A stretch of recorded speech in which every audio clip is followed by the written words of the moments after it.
정책 자금을 1억을 받았습니다. 그 돈이 얼마 만에 다 쓰는지 혹시 아실까요? 한 달밖에 안 된다는 사실이에요. 제가 현장에서 수도 없이 많이 본 패턴 중에 하나인데, 그리고 나서 2년 뒤에 그 대출은 대표를 살린 돈이 아니라 회사를 무너뜨리는 독이 되어 돌아온다는 거예요. 물론 정책 자금 자체는 분명 좋은 제도는 맞습니다. 문제는 받는 것만 도와주고 사라지는 사람들, 바로 브로커라고 이제 칭하거든요. 마지막에 컨설턴트와 브로커를 가르는 단 하나의 기준을 제가 말씀드릴 거니까 끝까지 보셔야 됩니다. 요즘 정책 자금 컨설팅 하시는 분들 정말 많습니다.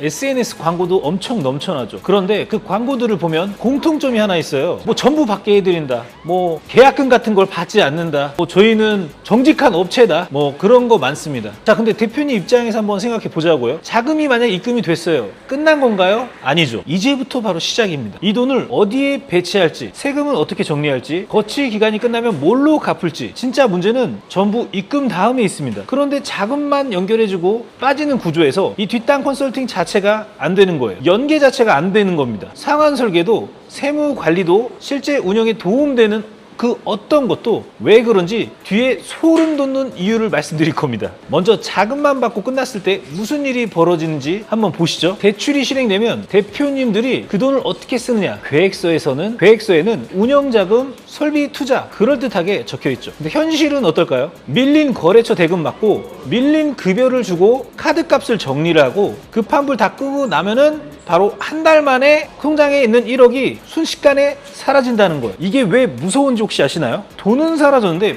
빚은 그대로 남아있기 때문입니다. 그리고 저희 채널에서 늘 강조한 그 구간이 옵니다. 거치기간 처음 몇 년은 이자만 내니까 부담이 없어요. 대표님들은 이걸 잊고 삽니다. 그러다가 2년이 지나면서 거치기간이 끝나는 날, 바로 이자만 내던 통장이 갑자기 원금까지 빠져나가기 시작합니다. 매출 구조는 그대로인데 고정 지출만 몇 배로 뛰는 거죠. 그럼 자금을 받아서 회사가 좋아진 게 아니라 회사가 좋아지기 전에 갚을 날이 먼저 와버리는 거죠. 이래서 대출이 약이 아니라 독이 되는 케이스가 정말 많다는 거예요. 그러면 그때 받게 해준 브로커, 그 사람들은 어디 있을까요? 자, 없습니다. 수수료만 받고 끝났으니까요. 진짜 제가 저희 팀원 중에 본부장님 한 분이 계신데 이 대출을 너무 많이 받게 해줘서 진짜 안 좋은 선택까지 한 그런 케이스도 있다고 합니다. 그 다음부터 너무 무리하게 받아주면 안 되겠구나 라고 그런 생각을 했다고 합니다. 여기서 이 대출은 득이 아니라 독이 될 수 있다는 거예요. 그럼 진짜 컨설팅은 뭐냐? 제가 지도를 좀 한번 그려드리자면은, 가장 중요한 우리 세무기장, 세무사한테 맡기죠. 자금 이전에 회사가 숫자로 정리가 돼 있어야 돼요. 첫 번째는 기장 세무관리.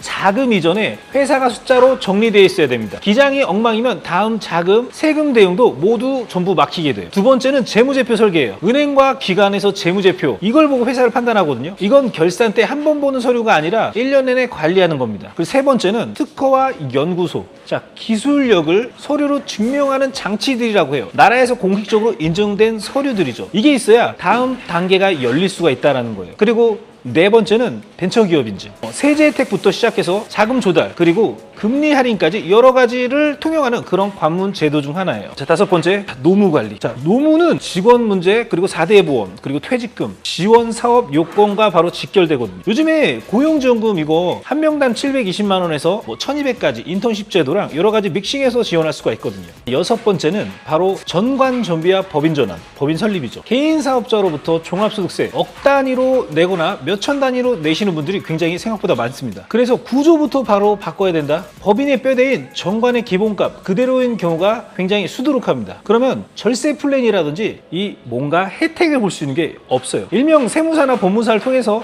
법인을 설립하면 그냥 아무 혜택도 없는 그런 법인, 깡통 법인이라고 표현을 합니다. 그렇게 구성되어 있는 대표자들이, 사업체들이 굉장히 많다. 일곱 번째는 운영자금과 시설자금의 구분의 설계. 자, 돈의 용도에 따라 조달 경로나 상환 구조가 달라져야 되거든요. 근데 이 상환에 대한 어떤 대비책이 있어야 되는데, 보통은 브로커들은 대출해주고 나 전문가라고 생각하고 도망가죠. 그럼 없어요, 미래는. 그럼 그 사업체는 잘 되나요? 잘 되는 케이스 가끔 나오기도 합니다. 하지만 빚에 허덕여서 나중엔 독이 돼서 폐업하고 망하는 케이스가 많고 회생과 파산으로 넘어가는 케이스가 굉장히 많습니다. 자, 여덟 번째는 바로 정부 지원 사업. 갚아야 하는 대출과 달리 요건만 맞추면 활용할 수 있는 제도들이 있습니다. 이걸 자금 계획에 적절히 섞어야 상환 부담이 설계되거든요. 예를 들어서 개발한 회사, 소프트웨어 회사 같은 경우는 충분히 이런 지원 사업, 패키지 지원 사업 같은 거를 활용할 수가 있거든요. 뭐 희망 리턴 패키지, 창업 패키지, 뭐 창업 중심 대학, 뭐 팁스 여러 가지가 있습니다. 실제로 이런 걸 잘 활용하면 이런 건 득이 되는 게 맞아요. 하지만 내가 시간이 굉장히 많아야 돼. 보고서 작성부터 시작해가지고 여러 가지를 참여하고 시간을 엄청나게 할애해야 돼요. 그리고 마무리로 최종 보고서도 작성해야 되는데 안 되면 바로 토해내야 될 수도 있다. 제가 8가지 정도 말씀드렸는데 정책 자금은 이 지도에서 퍼즐의 한 조각이라는 거예요. 이 조각들을 전부 연결해서 저희의 말로 하면 자금 전략, 자본 배치, 상환 설계까지 해주는 설계해주는 그런 컨설팅입니다. 조각 하나 꽂아주고 수수료 받는 그런 컨설팅? 자, 이건 컨설팅이 아니에요. 자, 굉장히 수준 낮은 컨설팅이다. 컨설팅이 아니라 브로커다. 사실은 대행이죠, 대행. 자, 여기서 뼈 때리는 얘기를 하나 해드릴게요. 이 영상 보시는 컨설턴트 분들 기분 나쁘실 수도 있는데 끝까지 들어보시면 도움 되실 겁니다. 정책 자금 몇 건 실행해 보고 성공시켜 보면 이런 착각을 합니다. 나 좀 컨설팅 좀 하는데 바로 목에 기부스 여기에 시멘트 이렇게 둘러보면서 나 연봉 얼마인데 해도 얼마야 바로 이거 나옵니다. 진짜 와, 안 그런 분들 본 적이 없어요, 제가.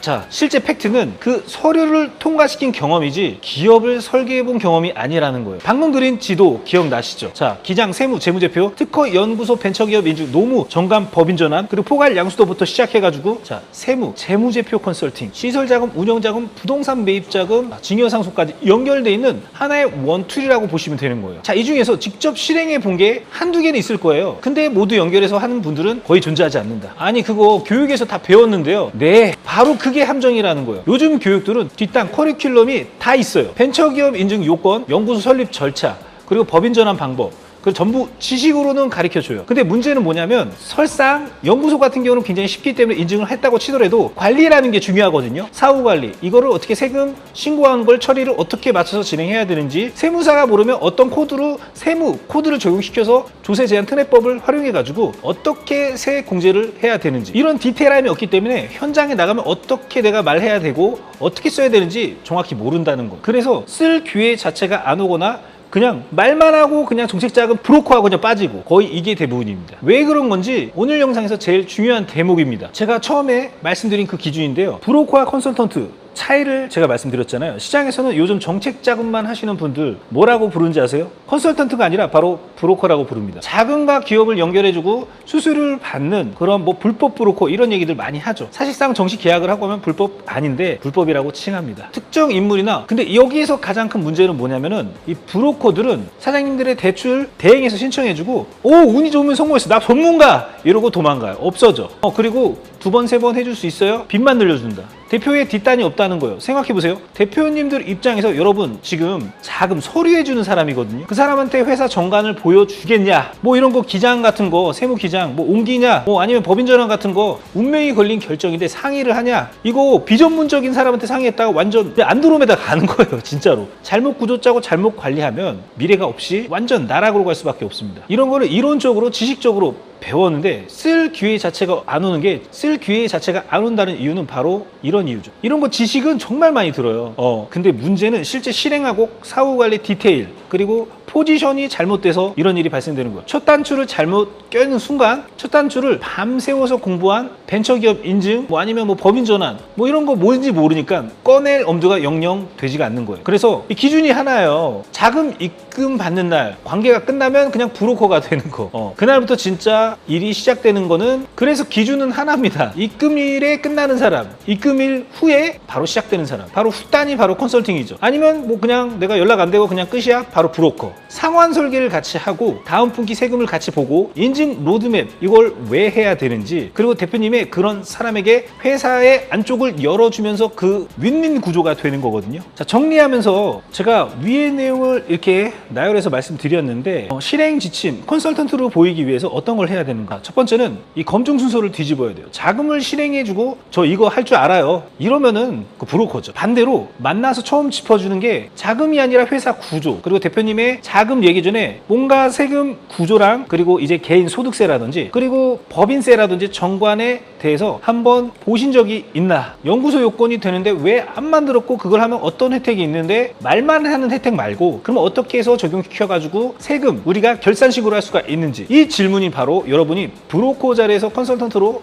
우리가 옮겨준다. 두 번째는 지도 전체, 아까 말씀드린 내용 있죠. 저는 남에게 권하는 걸 전부 제가 먼저 다 했습니다. 법인 설립부터 시작해서 특허, 연구소, 벤처, 정부 정책자금, 운영자금, 시설자금, 부동산 매입자금, 증여 상속, 주식이동, 법인 전환 모든 걸 다 했어요. 제가 직접 다 실행했다는 이야기죠. 제 회사로 말하는 겁니다. 그래서 우리 대표자가 어떻게 급여를 수정하고 세금을 안 나오려면 어떤 구조로 해야 되고 이런 걸 다 저는 제가 한 걸 적용시켜 드리고 있어요. 지식으로 아는 것과 내 돈, 내 회사를 해본 것과는 대표 앞에서 자신 있게 말하는 무게가 다르다는 거예요. 자, 세 번째, 자금은 마지막에 좀 꽂아야 된다. 기장이 정리되고 그리고 재무제표가 만들어지고 인증이 잘 갖춰지고 회사에서 이런 정책자금이나 자금 들어가는 건 그냥 약이에요. 조금 필요한 윤활유 역할을 한다. 준비 안 된 회사에 꽂는 자금은 대출은 독이에요. 오늘 제가 처음에 말씀드렸잖아요. 한 달 만에 증발되는 대출, 2년 안에는 2년 뒤에는 독으로 돌아온다. 자, 마지막으로 말씀드릴게, 정책자금 좋은 제도입니다. 그런데 제도가 좋은 것과 그걸 다루는 사람이 준비가 된 것은 다른 문제예요. 받게만 해주는 사람, 시장에서 결국 브로커라고 불리게 되고 브로커에서 두 번째 기회는 오지 않습니다. 만약에 여러분들이 컨설팅 하시는 분들이라면 정책자금 대출, 소상공인 대출해주고 빠졌어요. 근데 저 같은 이제 전문가가 와서 정책자금부터 시작해서 사업화, 테크트리랑 여러 가지